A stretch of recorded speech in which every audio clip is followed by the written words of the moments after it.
तो एपिसोड 1 की शुरुआत होती है एक फेरी टेल दिखाते हुए। कहानी बताई जाती है एक ब्यूटीफुल लड़की की जो घने जंगलों के बीच एक महल में रहती थी, लेकिन वो वहाँ हमेशा अकेली रहती थी। इसलिए एक दिन बोर होकर वो महल से बाहर चली आई दोस्त बनाने के लिए, ताकि वो भी उनके साथ खेल सके, जिसके लिए उसने दूसरे बच्चे को गिफ्ट दिए। पर किसी ने भी उसे दोस्त नहीं बनाया और दूर भाग गए, क्योंकि लोगों का कहना था कि उस लड़की के साथ मौत की काली परछाई घूमती है। इसलिए लोग उसे मंस्टर कहकर बुलाते थे, जो सुनकर इस लड़की को उन लोगों पर बहुत गुस्सा आता था। इसलिए एक दिन अपना गुस्सा उतारने के लिए इस लड़की ने नदी से मछलियां पकड़कर उन्हें मारना शुरू किया, और एक बार उसके कांटे में फंसकर नदी से एक लड़का बाहर निकला, जिसकी जान अनजाने में इस लड़की ने बचा ली। तभी से इसके साथ चलने वाली मौत की काली परछाई गायब हो गई। पर अब ये लड़का हर जगह उसे फॉलो करने लगा। वो जहाँ भी जाती है, दिन हो या रात, पहाड़ या जंगलों में, हर जगह उसके साथ जाने लगा। तो एक दिन उस लड़की ने उससे पूछा कि क्या तुम हमेशा मेरे साथ रहोगे? लड़के ने कहा कि हाँ, मैं कभी तुमसे दूर नहीं भागू। पर तभी वो लड़की जो फूल तोड़ रही थी, उसके हाथ में बटरफ्लाई आ जाता है, इसे वो मार देती है। उस लड़की के आसपास भी बहुत सारे मरे हुए बटरफ्लाई दिखने लगते हैं, जो देखिए लड़का डर के वहां से भाग जाता है, और उसके जाते ही वो मौत की काली परछाई वापस इस लड़की के पास आ जाती है और उसे कहती है कि कोई भी तुम्हारे साथ नहीं रहेगा, क्योंकि तुम एक मंस्टर हो, ये बात याद रखना। तो वो लड़की कहती है ठीक है माँ। और यह है इस ड्रामे की फीमेल लीड मिनिंग, जिसके बारे में हम आगे देखेंगे। देन हम मिलते हैं ड्रामे के मेल लीड गंते से, जो अपने बड़े भाई के स्कूल आता है, क्योंकि यहाँ उसने कुछ प्रॉब्लम क्रिएट कर दिया था। देन हमें पता चलता है कि गे का बड़ा भाई सांते मेंटली थोड़ा अनस्टेबल है, इसीलिए प्रिंसिपल सांते को स्कूल से निकाल देते हैं और उसे किसी स्पेशल बच्चों के स्कूल में एडमिट करने के लिए कहते हैं। और गत अपने बड़े भाई से बहुत प्यार करता था, इसलिए वो उसे लेकर चला जाता है और दूसरे शहर जाने के बारे में सोचता है, क्योंकि आने वाले कुछ दिन में इस शहर में तितलियां आने वाली थी, जिनसे सांते बहुत ज्यादा डरता है, क्योंकि तितलियों से उसका एक बचपन का ट्रॉमा जुड़ा हुआ था। इसके बारे में हमें आगे पता चलेगा। तो इन दोनों भाइयों की फैमिली में और कोई नहीं था, इसलिए गंते अपने बड़े भाई का ख्याल रखता था। फिर हम मिलते हैं कहानी की फीमेल द मुनियो से, जो कि एक चिल्ड्रंस बुक ऑथर थी। वो एक रेस्टोरेंट में खाना खाने आई थी, तभी उसे यहाँ एक बच्ची की मॉम देख लेती है, जिसे मिनिंग की फेरी टेल्स बहुत पसंद थी, इसीलिए वो एक ऑटोग्राफ लेने आ जाती है। उसे देखकर बच्ची कहती है कि आप तो एक प्रिंसेस जैसी हो। नयन पूछती है तुम्हें क्यों लगता है कि मैं एक प्रिंसेस हूँ? बच्ची कहती क्योंकि आप बहुत सुंदर हो, इसलिए मॉम भी मुझे प्रिंसेस कहकर बुलाती है। जसन मुनियो उस बच्चे को एक फोटो खींचा के लिए बुलाती है और उसके कान में कहती है कि तुम मेरी फैन नहीं हो सकती, क्योंकि मेरी फेरी टेल्स में सिर्फ चुड़ैल सुंदर होती है, इसलिए अपनी मॉम से कहना कि मैं एक सुंदर चुड़ैल बनना चाहती हूँ। अब मुनियो ने ये इतने डरावनी तरीके से कहा था, बच्ची तो रोने ही लग जाती है और यहाँ से भाग जाती है। तभी यहाँ मुनियो को ढूंढते हुए उसका मैनेजर पहुंच जाता है, जो कि मुनियो की बुक पब्लिशिंग कंपनी का सीईओ भी है। पर मुनियो की बुक्स की वजह से ही उसकी कंपनी चलती है, इसीलिए वो खुद मुनियो का मैनेजर है। तो आज वो मुनियो को एक हॉस्पिटल में बुक रीड करने जाना है, ये बताने आता है। यहाँ हमें पता चलता है कि मुनियो का शार्प ऑब्जेक्ट से कुछ अलग ही ऑब्सेशन है, और इस रेस्टोरेंट की नाइफ उसे बहुत पसंद आता है, इसीलिए वो नाइफ अपने साथ ले जाती है। हम गति को देखते हैं, जो एक हॉस्पिटल के मेंटल एंड ट्रॉमा सेंटर में काम करता है, जहां वो बहुत आसानी से पेशेंट्स को कंट्रोल कर लेता है, चाहे पेशेंट जितने में भी वायलेंट हो। इधरली मुनियो को हॉस्पिटल की ओर ही ला रहा था, तभी उसे कॉल आता है नाम जुटी नाम के नर्स का, जो कि एक साइकाइट्रिक क्लिनिक में काम करती है, और उसी क्लिनिक में मुनियो के डैड एडमिट थे, जहाँ उनकी कंडीशन बिगड़ रही थी, इसीलिए सर्जरी के परमिशन के लिए पेपर्स पे मुनियो का साइन चाहिए था। पर मुनियो कहती कि मेरे लिए डैड मर चुके हैं। जुरी उसे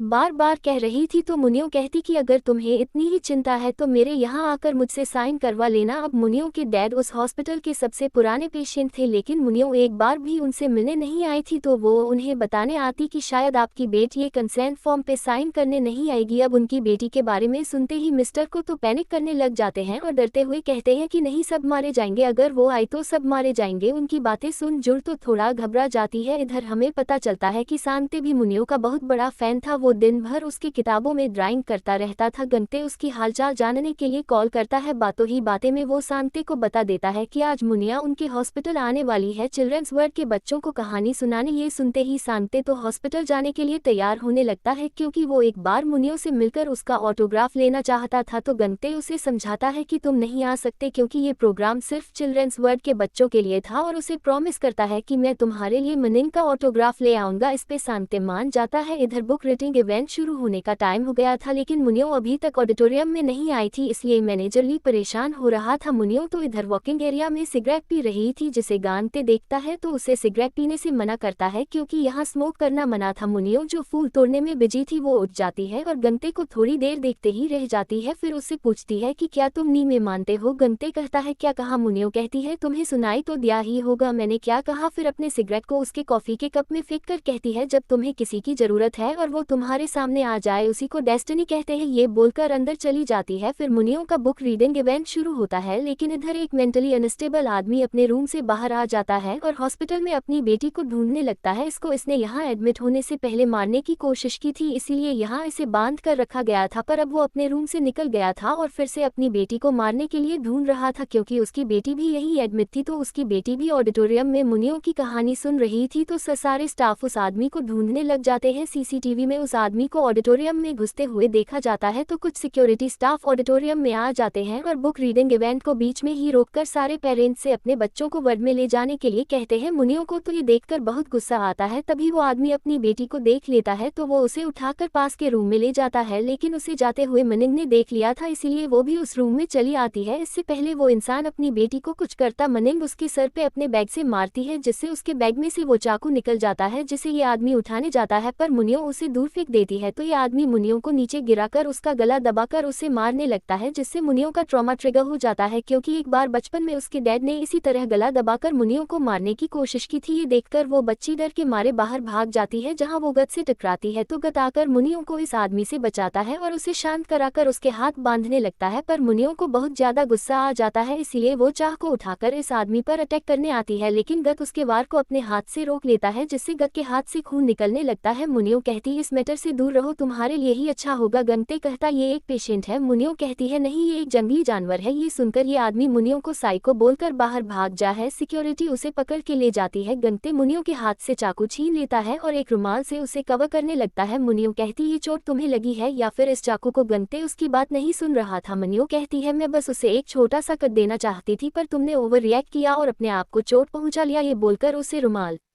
छनती है, चाकू फेंक देती है और उसके चोट लगे हाथ पे बांध देती है और बताती है कि ऐसा मैंने कभी किसी के लिए नहीं किया। देन उसे कहती है कि इस दुनिया में कुछ लोग मरना डिजर्व करते हैं और कुछ सन की अच्छे लोग होते हैं जो ऐसे लोगों को मार डालते हैं आम इंसानों के लिए, ताकि आम इंसान शांति से जी सके। तो बताओ मैं इनमें से किस टाइप की हूँ? गंते कहता है तुम एक की हो जसन। मुनियो स्माइल करती है। इसके बाद गांते जाकर अपने हाथ का ट्रीटमेंट कराता है, लेकिन जब से उसने मुनियो को देखा है तब से वो उसके बारे में ही सोच रहा था। इधर मैनेजर ली तो और ज्यादा परेशान हो गया था, क्योंकि मुनियो ने एक हॉस्पिटल के स्टाफ को चाकू से अटैक जो कर दिया था। इसके बारे में हॉस्पिटल में बात फैल गई थी, इसीलिए उसे डर लग रहा था कि अगर गंते ने पुलिस में रिपोर्ट कर दिया तो मुनियो के साथ कंपनी की रेपुटेशन खराब हो जाएगी। मुनिन कहती है उन्हें पैसे देकर मामला सेटल कर लो, इससे पहले भी तो यही किया है ना। और इधर गंते को हॉस्पिटल से निकाल दिया जाता है, क्योंकि उस पागल आदमी की जिम्मेदारी गति की टीम की थी और बच्चों के पेरेंट्स ने इसकी कंप्लेंट की थी, इसलिए गति को इसका जिम्मेदार ठहरा कर निकाल दिया जाता है। इधर मैनेजर ली गंते का इन्फॉर्मेशन पता करने लगता है ताकि उसे पैसे देकर केस करने से रोक सके। इधर नामजरी मुनियो के एड्रेस पे पहुंच गई थी उससे सर्जरी के कंसर्न फॉर्म पे सिग्नेचर लेने के लिए, जिसे मैनेजर ली ने ही एड्रेस दिया था। नामजरी रूम में आती है पर मुनियो को देखकर थोड़ी डरी हुई लगती है, तो हमें पता चलता है कि ये दोनों बचपन में दोस्त हुआ करते थे और किसी वजह से इनकी दोस्ती टूट गई थी। मुनियो कहती है तुम्हें आखिरी बार देखे 20 साल हो गए, काफी बदल गई हो। नामजरी डायरेक्ट काम की बात पे आती है और उसे साइन करने के लिए कहती है। मुनियो कहती है तुम सच में इतनी अच्छी हो या फिर प्रोफेशनल हो जो सिर्फ मुझसे साइन लेने के लिए अपने टाउन से इतनी दूर ट्रेवल किया। जो फिर से उसके डैड के बारे में बताने जाती है। मुनियो कहती मैंने बताया तो था वो मर चुके हैं। च्यूरी कहती है पर तुम्हारी मॉम तो जिंदा होगी। मुनियो कहती है वो तो बहुत साल पहले ही मर चुकी है, मैंने उनकी मौत को रजिस्टर भी करा लिया है। देन वो उन पेपर्स को पढ़ते हुए उसे बताती है मेरे डैड की आत्मा मर चुकी है, सिर्फ उनकी बॉडी जॉम्बी की तरह जिंदा है, और मेरी मॉम फिजिकली मर चुकी है लेकिन उनकी आत्मा अभी भी जिंदा है। तो बताओ कौन सच में मर चुका है? जूरी फिर से उसके डैड की कंडीशन के बारे में बताने चाहती है, तो मुनियो कहती है तुम उनकी इतनी चिंता करती हो, लोग सोचेंगे तुम ही उनकी बेटी हो, क्यों ना हम यही करें, तुम मेरे डैड की बेटी बन जाओ और मैं तुम्हारी मॉम की बेटी बन जाती हूँ। अगर तुम ऐसा करने के लिए मानोगे तब मैं इन पेपर्स पे साइन करूंगी। जोरी तो काफी घबरा जाती है पर मुनिन कहती है मैं तो मजाक कर रही थी। देन पेपर्स पे साइन करते हुए कहती है कि क्यों ना मैं पुराने दिनों की तरह तुम्हारे घर आऊं, तुम्हारी मॉम से भी मिल लूंगी, इतने साल हो गए। पर ये सुनकर जोर तो बहुत ज्यादा घबरा जाती है, वापस जाते हुए भी वो काफी डरी हुई लगती है। इधर गत अपने दोस्त चेसू को सब कुछ बताता है। मुनियो के बारे में सुनकर वो कहता कि क्या वो पागल है, तुझे चोट भी आए और तुझे निकाल भी दिया, तूने पुलिस में कंप्लेंट क्यों नहीं किया? लिंटे कहता है इससे इशू और बड़ा हो जाता और मुझे अपने कॉन्ट्रैक्ट के हिसाब से पूरा पैसा भी नहीं मिलता। वैसे भी तितलियों के आने का सीजन हो गया है, इसलिए हमें दूसरे शहर जाना ही था, सो एक से अच्छा ही हुआ। अब सांते के नाम से उसे याद आता है कि उसे तो मुनियो का ऑटोग्राफ लेना था, वरना सांते बहुत गुस्सा करेगा। तो जैसो इंटरनेट से मुनियो की साइन देखकर कॉपी कर लेता है, जिसे दोनों सांते को जाकर देते हैं, लेकिन सांते एक झटके झटके में पहचान लेता है कि साइन नकली है, इसलिए वो तो बहुत ज्यादा नाराज और गुस्सा हो जाता है। मैनेजर ले को गंते का नंबर मिल गया था, इसलिए वो उसे मैसेज करके सॉरी कहते हैं और कल उनके ऑफिस मिलने बुलाते हैं कंपनसेशन के बारे में डिस्कस करने के लिए। मैसेज देखने पर गंते ओके रिप्लाई करता है क्योंकि उसे अपने भाई के लिए मुनियो का ऑटोग्राफ चाहिए था। इधर मुनियो को तो बस गंते का ही चेहरा याद आ रहा था क्योंकि इसे गंते बहुत पसंद आ गया था। शली गति की आंखें, इधर गति को भी मुनियो के ही ख्याल आ रहे थे। शांति को रात में बटरफ्लाई का बुरा सपना